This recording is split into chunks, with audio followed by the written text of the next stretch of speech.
Entonces, active su micrófono, señor Cabrera, y lo escuchamos. Bueno, muy buenas tardes. Agradezco la invitación del CONADE, una prestigiosa organización activista de los derechos humanos y defensora de nuestra democracia, como su nombre lo indica. Yo asisto a esta invitación y también he estado a disposición de los diferentes medios de comunicación en el transcurso de todos estos días, y eso me interesa mucho aclararlo, no por un afán personal, no por un interés individual. La invitación para haber ejercido como Procurador General del Estado me llegó de manera sorpresiva, no estaba para nada en mis planes. Yo no tengo actividad política, nunca la he tenido. La actividad mía es eminentemente profesional en mi bufete y académica en la cátedra universitaria de posgrado. Me llegó, me honró la invitación, aceptamos, y en el transcurso de estos 9 cortos meses que la desempeñamos, como lo indiqué cuando tomé posesión del cargo, iba a ser en base, y la desempeñé a 2 principios: transparencia e independencia. Y de igual manera, el momento que tuvimos que abandonar del cargo, por cualquier motivo y circunstancia que haya sido, tampoco tenía yo absolutamente ningún reparo. Entonces, el tema del aspecto personal de inicio, yo quisiera aclararlo y dejarlo en claro, si valga la redundancia, de que no es para nada un elemento de interés acá. ¿Cuál sí es el elemento de interés? Hay un tema que considero que es de interés nacional, por 2 vertientes: uno económico y el otro que hace a la esencia de la democracia. Inicio haciendo referencia a este último elemento. Ustedes saben que mucho le ha costado al pueblo boliviano en su conjunto la recuperación de un sistema democrático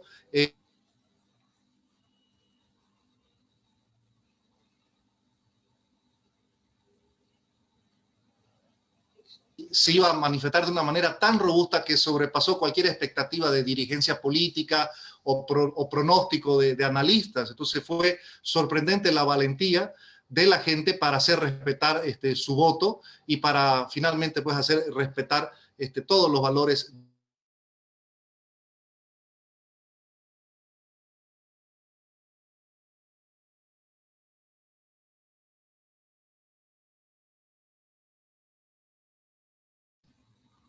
De octubre, en vísperas tenemos las renovaciones de gobiernos departamentales, municipales, y de ahí enfrentar con mucho vigor también la reforma judicial, que es el gran talón de Aquiles de nuestro sistema democrático hoy por hoy. Bueno, con ese marco, referirme: la Procuraduría General del Estado, una institución en Bolivia joven, más o menos 11 años recién tiene de funcionamiento, no pertenece al órgano ejecutivo.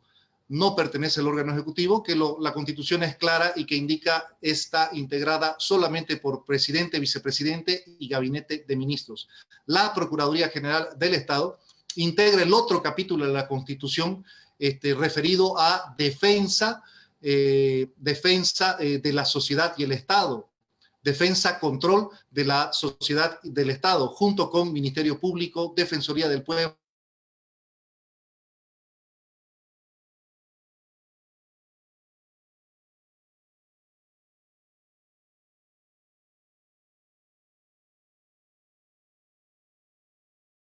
y explícita, indica que tiene independencia en el ejercicio de sus funciones. Y si bien la Constitución no la denomina con ese estatus de independencia, por la ubicación en el texto constitucional, se entiende de que tiene que tener un nivel de independencia y no de subordinación ni dependencia del órgano ejecutivo. Evidentemente, el diseño constitucional le arroga la atribución para nombrar y para remover al Procurador General del Estado al presidente o presidenta del Estado. Pero ello, ¿no es cierto?, en el marco de todas maneras de un respeto a su independencia en el ejercicio de sus funciones. Ustedes son testigos de la manera como se procedió a la remoción del procurador, sea quien sea, eso es indistinto. Yo el día jueves anterior puse precisamente con esa preocupación a conocimiento de la opinión pública de que había sido la furia, la molestia de un ministro, Arturo Murillo Pristi, ministro de Gobierno, que ha afectado por dos casos específicos mi comparecencia ante la Asamblea Legislativa Plurinacional a la comisión mixta que investiga el caso de gases lacrimógenos que involucra a su ministerio, fue lo que desató el gatillo, ¿no es cierto? Porque fue jueves en la mañana que yo comparezco y ni bien termino yo esa comparecencia, empiezan las llamadas, ¿no es cierto?, de alerta de otras autoridades del Ejecutivo que me indicaban que estaba furioso, iracundo el ministro Murillo y que estaba demandando a la presidenta Yanine Áñez mi remoción del cargo.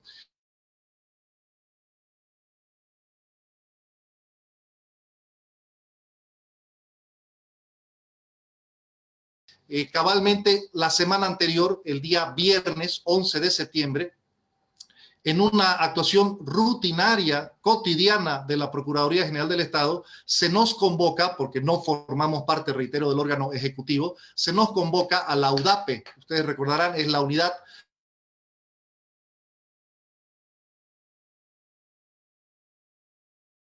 antesala de todo proyecto de decreto supremo antes de pasar a gabinete ministerial.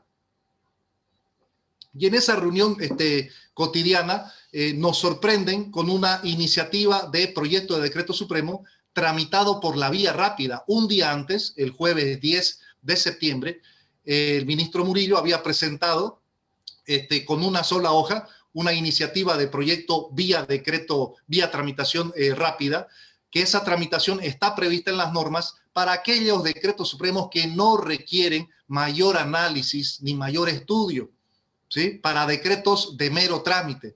Y, oh gran sorpresa, ese decreto de mero trámite que presenta el Ministerio de Gobierno se trataba en un artículo en un artículo único y muy escueto de la restitución, ese era el eufemismo que utilizaba, restitución del paquete accionario de ELFEC nacionalizada a sus anteriores propietarios, que serían Conteco de Cochabamba y trabajadores de ELFEC antes de la nacionalización. Y punto final, punto final. Entonces, en esa reunión ordinaria, la representación que hizo la Procuraduría era de que, primero, un aspecto de forma, no puede tramitarse una iniciativa de esa naturaleza y esa envergadura a través de una vía expedita de decreto de mero trámite. Era necesario, imprescindible, se acompañen los informes jurídicos, económicos, financieros, técnicos y además no por parte del Ministerio de Gobierno, que no es el ramo, no es la materia. Tendría que ser por los ministerios de Energía, que tiene tuición y control con relación a empresas distribuidoras, en este caso de electrificación, y también el Ministerio de Economía, porque se trata de los ingresos y egresos que van a afectar al Tesoro Nacional y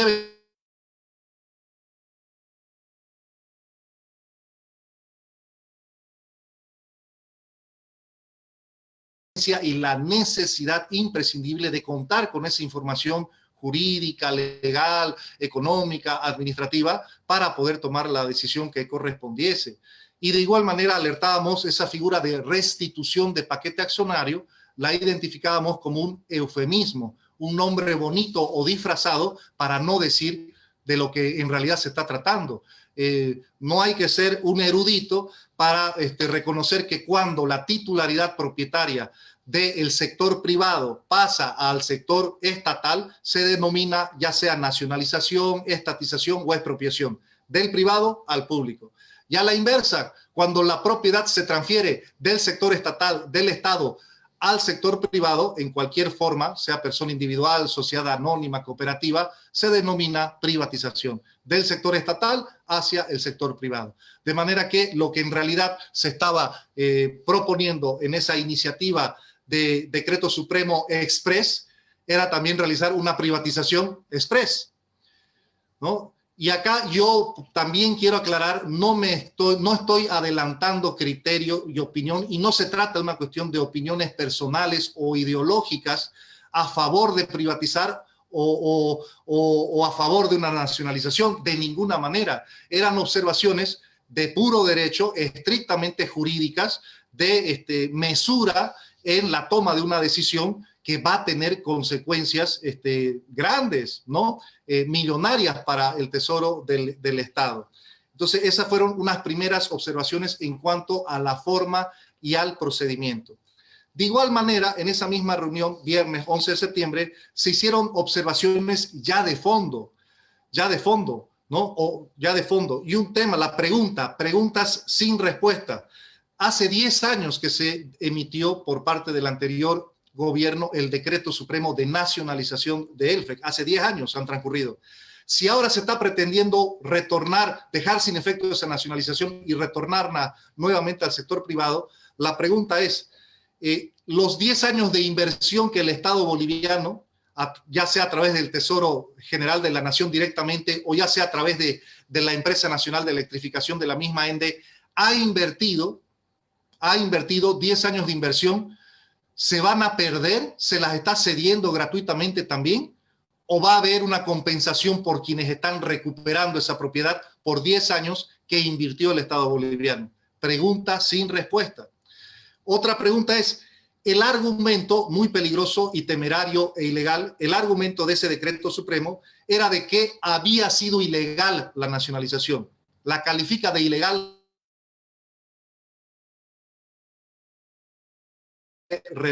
Si eso es así, si ese es el único argumento jurídico que esgrime ese decreto supremo que se proyectó, entonces las utilidades que percibió en 10 años ENDE y el Tesoro Nacional también son ilegales y por tanto se tienen que restituir.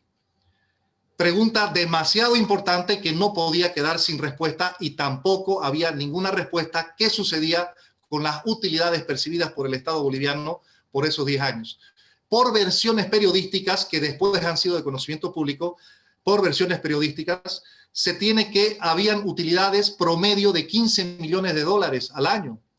15 millones de dólares que el Tesoro Nacional ha percibido. De manera que por 10 años estamos hablando de 150 millones.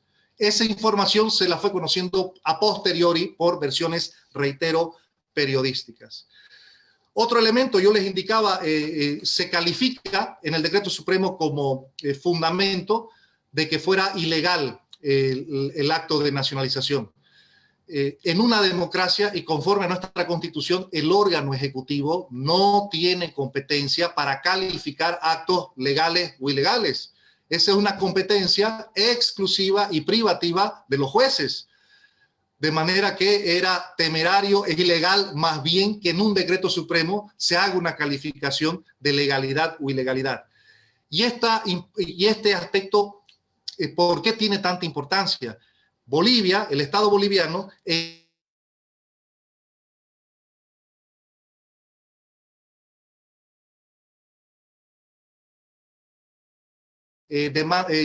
suponen 2.000 millones de dólares en juicio.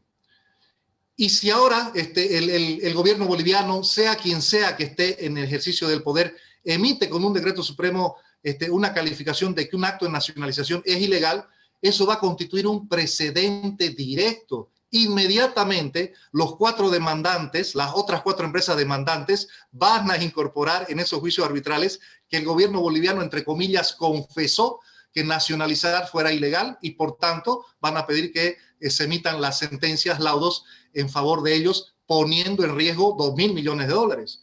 La Procuraduría General del Estado, precisamente en su función de ser abogado del Estado, abogado defensor del Estado, tiene ese panorama, ese panorama más amplio. No solo ve el tema de ELFEC, sino que ve toda la cartera de demandas y expectativas también de nuevas demandas en contra del Estado boliviano. Somos un arquero, la Procuraduría, con arcos múltiples. O sea que el gol que te pueden meter en un arco significa que se puede multiplicar en los otros arcos. Entonces vemos un panorama de defensa del Estado más amplio que solamente un caso específico. Entonces alertábamos también en la reunión del UDAPE de que esa calificación no se podía emitir porque ponía en riesgo, así como se había planteado, el general la defensa del Estado boliviano frente a toda nacionalización que hubiera hecho en el pasado.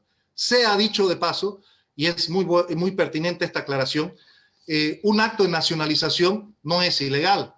Es un acto de soberanía que cualquier Estado libre e independiente del mundo en un momento que considere apropiado por razones de interés nacional, puede emitir. Y prácticamente todos los países, todas las naciones del mundo, en algún momento de su historia, han decidido y han llevado a cabo nacionalizaciones. Inclusive el mismo Estados Unidos de Norteamérica, en la década de los años 30, donde llevó a cabo su gobierno en el marco de esa gran recesión que sufrieron en ese momento, siglo XX, a partir del año 1929 adelante, nacionalizaciones de empresas privadas, de ferrocarriles y de aceros, entre otras. De manera que jamás se puede imputar así a simple, de manera tan ligera, de que un acto de nacionalización, imagínense, fuera ilegal. Quiero volver a poner énfasis que esto no es una valoración ideológica, no es una valoración política, valoración desde la perspectiva del derecho y de las leyes, ¿sí? Un Estado tiene dentro de sus atribuciones soberanas la potestad de nacionalizar y luego emerge evidentemente la obligación de indemnizar. El Estado que nacionaliza tiene que indemnizar el monto que corresponda a la empresa afectada. Y como cualquier acto de nacionalización, el camino es primero el acto soberano de nacionalización y posteriormente empiezan las negociaciones y conversaciones con el particular, con el privado afectado, para en algún momento, sea por vía amistosa, acordar un monto de indemnización o en su defecto a través de una vía judicial, ya sea interna o ya sea arbitral internacional a través de sentencia o laudo. Ese es el camino que se prescribe legalmente para el caso de las nacionalizaciones. Y aquí me adelanto a replicar una de las observaciones que en la opinión pública se indicaba. Se decía, no, nunca se concretó la nacionalización, y es más, escuché que un ministro hablaba de nacionalización ficticia. Por Dios santo, eso no es verdad, ¿sí? Las nacionalizaciones empiezan con un acto de nacionalización y se concretan ya con la toma efectiva y el control y administración de la empresa, independientemente de que se acuerde o no la indemnización y se haya terminado o no de realizar el pago indemnizatorio. Toda nacionalización es así. No por el hecho de no haberse concretado la indemnización significa de que no se haya consolidado el acto de nacionalización. Otro elemento, que eso ya no lo advertimos en la reunión de CONADE, sino posteriormente, indicábamos alerta Chuquisaca. Ante las observaciones y los argumentos de intento de defensa de esta medida de privatización express o de anulación express de una nacionalización anterior, con el pretexto de que no se había todavía pagado la indemnización, se quería retrotraer al sector privado. Exactamente lo mismo sucede con FANSESA. Hace también 10 años atrás aproximadamente,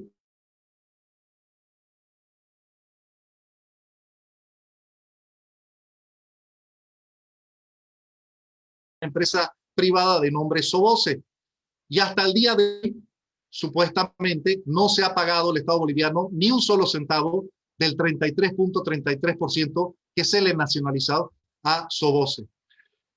Pero no por ello significa que ahora se va a tener que retrotraer esa nacionalización y devolverle al privado afectado. Y es más, ese caso de FANSESA está adelantado. En la Procuraduría General del Estado, durante este año 2020, se recibieron las reclamaciones de los nuevos propietarios de la empresa Soboce. Ahora son de nacionalidad peruana, una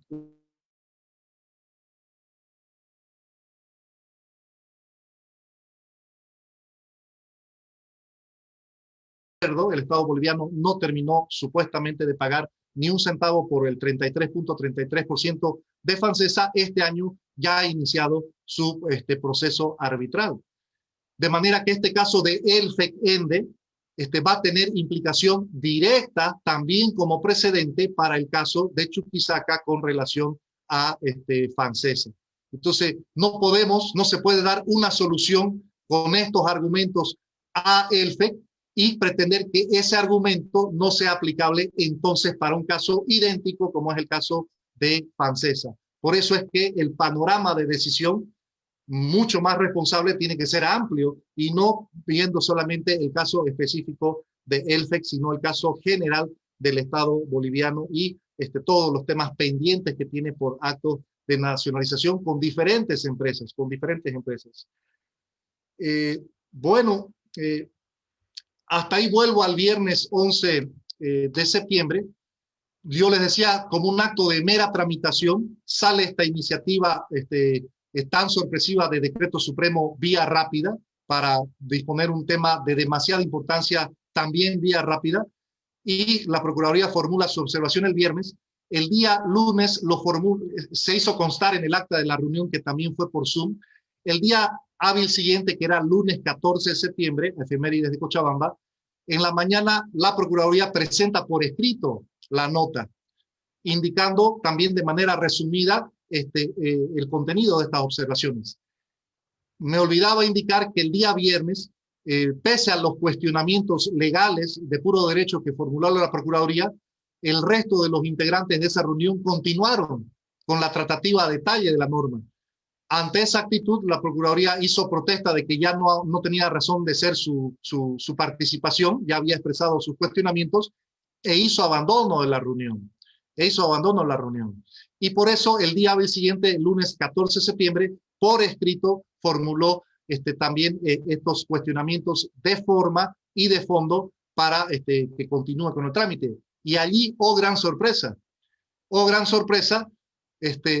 tomamos conocimiento, todo el pueblo de Bolivia, de que, precipitada por el ministro Murillo, la misma presidenta Yanine Áñez, en la efeméride, en los actos de Cochabamba, anuncia ya que se había dispuesto la medida del eufemismo de restituir el paquete accionario, cuando era un decreto supremo que recién estaba corriendo, ¿no? Entonces ahora vuelvo al jueves y viernes, sabiendo yo de que la furia del ministro Murillo por estos dos casos, el otro caso era gases lacrimógenos, había implicado la petición de la remoción de mi persona como Procurador General del Estado, y siendo estos aspectos de interés, afectan a la independencia de una institución constitucional, que no se le puede interferir en el ejercicio precisamente constitucional de sus funciones, que es hacer de abogado del Estado, hacer de abogado defensor de los intereses del Estado.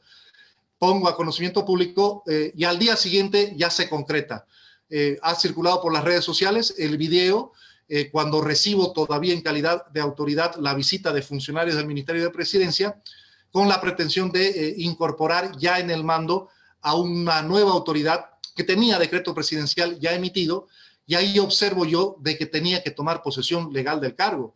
Ahí yo, ¿qué es importante matizar? La actuación sumaria, ¿no? Como si fuera un acto comando, como si fuera un peligro para la sociedad, que el procurador que ha hecho esos actos continúe un minuto en las funciones. De manera que, porque lo saben, que toda autoridad de ese rango constitucional tiene que tomar función de su cargo con juramentación. Tiene que jurar, paradójicamente, cumplir la Constitución y las leyes.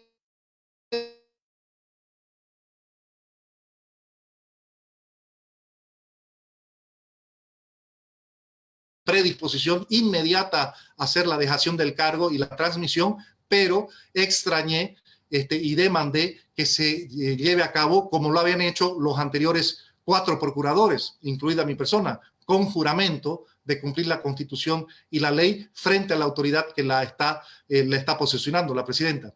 Eso se llevó a cabo el día lunes, ¿no? El siguiente día hábil nuevamente, el día lunes, en horas de la tarde, con una característica penosa. Nunca antes ningún ministro de Estado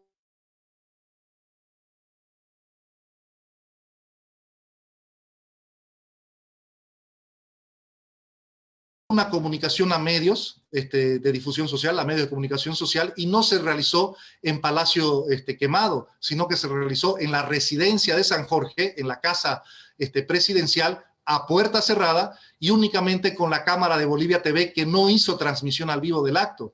No hubo discursos ni de la presidenta que posesiona, ni de la autoridad entrante. Entonces, esas circunstancias no le hacen un favor a la recuperación de nuestra democracia. ¿Por qué se hace esa situación en esa circunstancia? Entonces hay evidentemente una hay un trasfondo de oscuridad, de secretismo, de mejor no hablemos de este tema. Bueno, de todas maneras, ya el acto formal de la juramentación evidentemente se llevó a cabo y yo evidentemente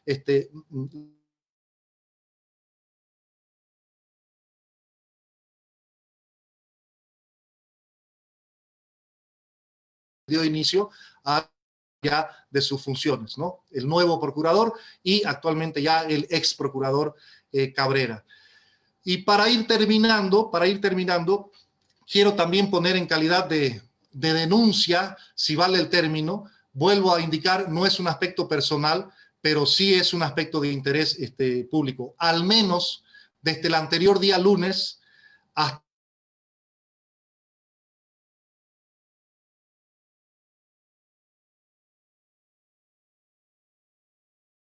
ni militar, pero que prácticamente estaban acampando a mi domicilio en la ciudad de La Paz. No podía yo trasladarme a ningún lugar, ni siquiera al micromercado, supermercado, tomar un taxi, cualquier actividad que permanentemente era objeto de vigilancia y de seguimiento. No eran parejitas, eran dos personas, normalmente dos hombres, alguna vez era hombre-mujer, con sus gorritas, con sus celulares. Entonces, bueno, son actos de hostigamiento, de amedrentamiento, que sin duda alguna deduzco que son agentes de inteligencia por instrucción del ministro Murillo. Que sea dicho de paso, yo puse estos hechos a conocimiento de la opinión pública el mismo día jueves, cuando ya se anunciaba la petición del ministro Murillo de pedir mi remoción. Y pasó día jueves, viernes, sábado, domingo, lunes, y hasta el día lunes, 5 días después, recién hay una manifestación del ministro Murillo, y sin tener ningún argumento jurídico para replicar a estos aspectos que puse a conocimiento de la opinión pública por afectación a interés nacional, recurre a la calumnia, al insulto y a la difamación. Dijo el ministro Murillo el anterior lunes de que él había solicitado la remoción del procurador por dos motivos. Uno, porque no estaba defendiendo los intereses del partido y de la gente que me habrían colocado en ese lugar. Otro atentado a la democracia. Una autoridad constitucional como el Procurador General del Estado no es designado para defender intereses de ningún partido ni personas, sino para defender, como dice el artículo 229 de la Constitución, los intereses del Estado boliviano, los intereses de Bolivia. Primer aspecto. Y segundo aspecto de su declaración, me calumnia, me injuria, indicando de que yo estaría conspirando, imagínense, contra el gobierno de transición porque me habría reunido, dice él, con la senadora Eva Copa, presidente del Senado. Falso de toda falsedad, falso de toda falsedad. Yo no me reuní en todos los 9 meses de mi gestión con ningún parlamentario, diputado, senador de ningún partido político de oficialismo, de oposición. La última vez que coincidí con Eva Copa fue alrededor del mes de febrero con ocasión de la cumbre de justicia en el Ministerio de Justicia, conjuntamente con todos los presidentes de los máximos tribunales de justicia, el fiscal general, el ministro de Justicia y los presidentes de Cámara de Diputados y Cámara de Senadores. Esa fue la última oportunidad que coincidí en alguna reunión, en alguna instalación con la senadora Eva Copa. Bueno, entonces, esa es la manera cómo se han desarrollado las cosas. Finalmente, este pasado día lunes también, parece que todo pasa lunes, ya el país conoció que otra autoridad del Estado, en este caso el ministro de Economía, Óscar Ortiz, conjuntamente con otros ministros, también también son apartados. El ministro Ortiz es renunciado, si vale el término, con el nombramiento sin haber tenido comunicación alguna, por parte de una nueva autoridad como ministro de Economía, y él denuncia que precisamente es por las divergencias con relación al tratamiento de este decreto supremo del caso Elfec, ¿no? Y para terminar, ahora sí terminando, perdón, indicar que yo en mis primeras manifestaciones a la opinión pública indicaba que ningún ministro distinto a Arturo Murillo Prichtig, el resto de los 16 ministros, en su sano juicio, hubiera estado dispuesto a firmar ese decreto supremo, porque sin duda alguna, así como se lo había planteado, causaba grave daño a la economía nacional y al Estado boliviano, y precisamente por ello yo indicaba dónde está el decreto. No existe ese decreto supremo. Ningún ministro se anima a firmar tan temeraria disposición. Fue ya en el transcurso de los días posteriores, y precisamente ahora lo conocemos con la oposición y la divergencia del entonces ministro de Economía, que indicó de que no se podía en esas circunstancias proceder a emitir ese decreto supremo, que se hace un ajuste y se formula un decreto distinto, un decreto alternativo. Finalmente, el decreto que sí fue emitido y sí fue firmado por todos los ministros, incluido Óscar Ortiz, es un decreto que ya no dispone la restitución, ese eufemismo, la restitución de ningún paquete accionario de ELFEC, sino más bien dispone lo que había extrañado la Procuraduría el viernes 11 de septiembre, que se realicen informes jurídicos, informes económicos, financieros, administrativos, técnicos, de manera que se tenga en mesa la información para recién a partir de ella poder ir a tomar algún tipo de determinación. Y perdón, un último elemento, siempre decimos que es la última, pero ahora sí me parece que es el último elemento. En el caso ELFEC se tiene un juicio penal por la comisión de contratos lesivos al Estado, conducta antieconómica, legitimación de ganancias ilícitas, enriquecimiento ilegítimo con afectación al Estado, en contra de los ex ejecutivos de ELFEC. Y también del representante de los trabajadores de ELFEC.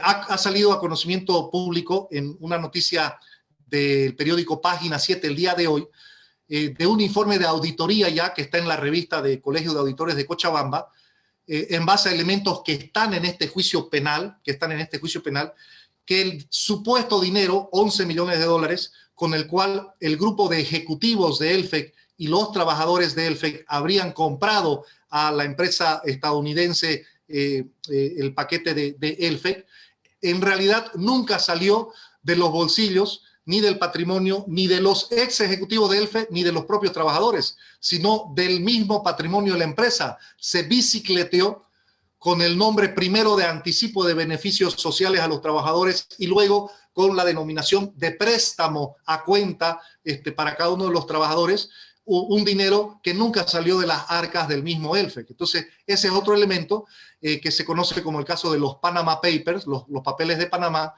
porque estos ex ejecutivos de ELFEC habrían establecido para poder realizar esa operación de compra a la empresa estadounidense, habían establecido empresas offshore en el extranjero a través del bufete panameño Mossack,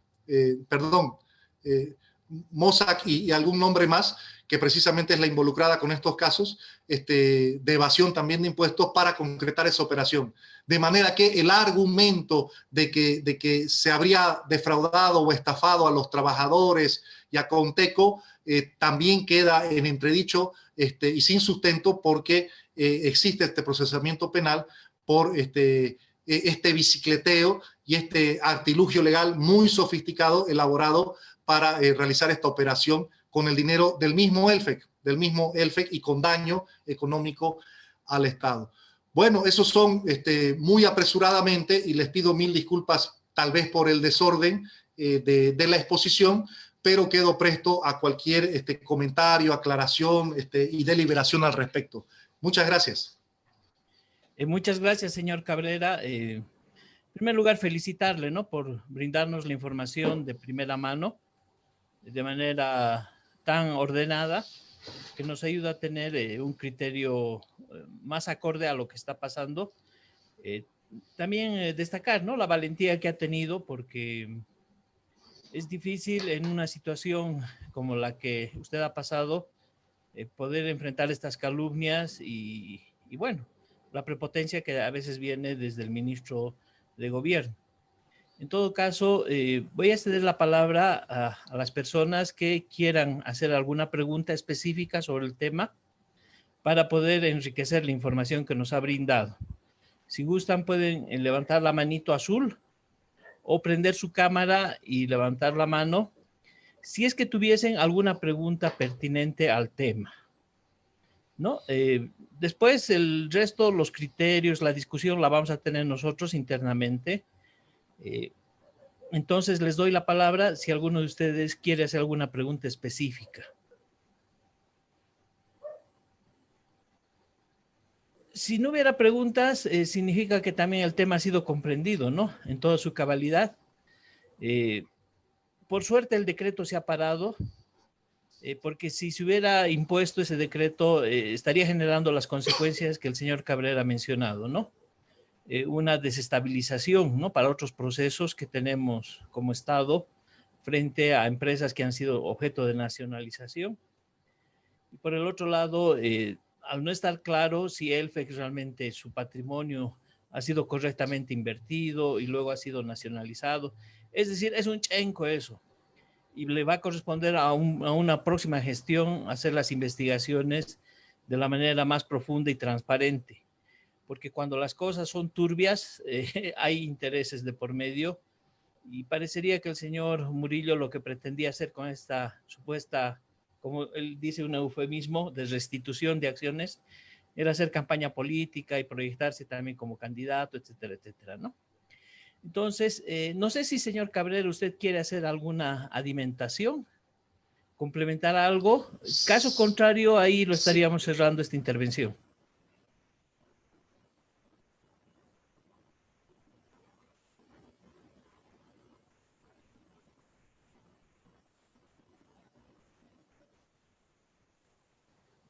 ¿Aló? Sí, adelante, le escuchamos. Gracias. Sí, sí, si me permite, gracias. También es importante tener en cuenta lo que dice el artículo 112 de la Constitución Política del Estado. El artículo 112 indica que los delitos de los servidores públicos que causen grave daño al Estado y al interés nacional no admiten régimen de inmunidad y son imprescriptibles. Entonces, fíjense cómo el diseño constitucional es incluso garantista para que los servidores públicos, en este caso las autoridades ministeriales y el gobierno nacional, actúen con prudencia, con cautela. Mucho se ha querido politizar demagógicamente este tema y poner como escudo el interés del pueblo cochabambino o argumentos regionalistas. Creo que ese enfoque no es para nada el apropiado. Los intereses de nuestras diferentes regiones siempre se van a tener que también salvaguardar, pero pues en el marco del respeto del interés nacional. Estamos hablando de una empresa nacional estratégica, de manera que no se puede, de manera tan precipitada, tan irreflexible, tan sin contar con las informaciones, emitir una disposición de tal medida sin poner en riesgo ese interés nacional. De manera que, bueno, ¿no? Es un gran peligro y sin duda alguna, aquí hay roles también, ¿no? Yo indicaba, todo el argumento que pudiera corresponder legítimamente si los hubiere a Conteco o a los trabajadores de ELFEC, bueno, pues han tenido primero 10 años, que llama la atención por qué en 10 años no hicieron ninguna reclamación. Y ahora súbitamente, de manera express, un ministro de Estado hace las veces de defensor. Y aquí el rol del Procurador General del Estado. Si algún rol tiene el Procurador General del Estado, precisamente es defender el interés del Estado y boliviano, ¿no? Entonces, bueno, ya dentro de un proceso, ya dentro de las tratativas correspondientes, sin duda alguna pueden haber un abanico de alternativas en caso de que hubieran injusticias, en caso de que hubieran ilegalidades. Pero, obviamente, de manera mesurada, de manera respetando los procedimientos que establece la legalidad, el derecho, y de manera transparente y no entre gallos y medianoche. Y una petición, por favor, al CONADE. Nunca pensé que me afectase en primera persona. Uno lo escuchaba de los relatos de nuestros padres y abuelos, estas persecuciones, ¿no? Gente de inteligencia. Bueno, pues me tocó vivirla y realmente no es una situación cómoda, y aquí es el momento donde se tienen que activar las garantías constitucionales. Es una vigilancia ilegal. Yo acabo de trasladarme ya y retornar a Santa Cruz de la Sierra el día de ayer, y espero que ya en Santa Cruz cesen con ese tipo de hostigamientos. Yo no sé qué otras afectaciones a mi derecho a la intimidad, a la privacidad, pero todas esas actuaciones son ilegales. No puede un ministro de gobierno disponer de una vigilancia, de una persecución para para un ciudadano que ha ejercido una función en discrepancia con él, ¿no? Entonces eso yo le pediría que consideren algún tipo de pronunciamiento.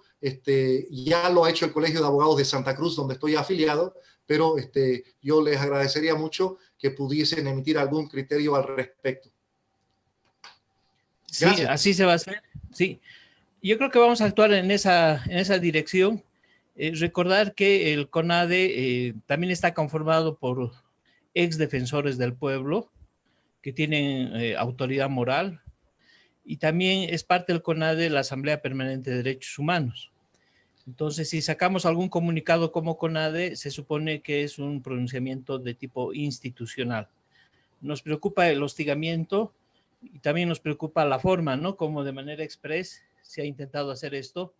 Acuérdense también que en este gobierno se ha intentado meter de manera abreviada transgénicos en 10 días, lo que realmente vulnera todos los protocolos de bioseguridad que hay en el país, ¿no? Entonces, le agradecemos mucho, señor José María Cabrera. Ha sido un gusto tenerlo con nosotros y esperamos volvernos a ver en otra circunstancia que sea mucho más favorable para todos ustedes. Entonces, le agradecemos. Muchas gracias. Lo vamos a retirar de la sala o usted puede ya salirse y nosotros vamos a continuar con el segundo tema. Muchas gracias. Muchas gracias. Un saludo. Muchas gracias.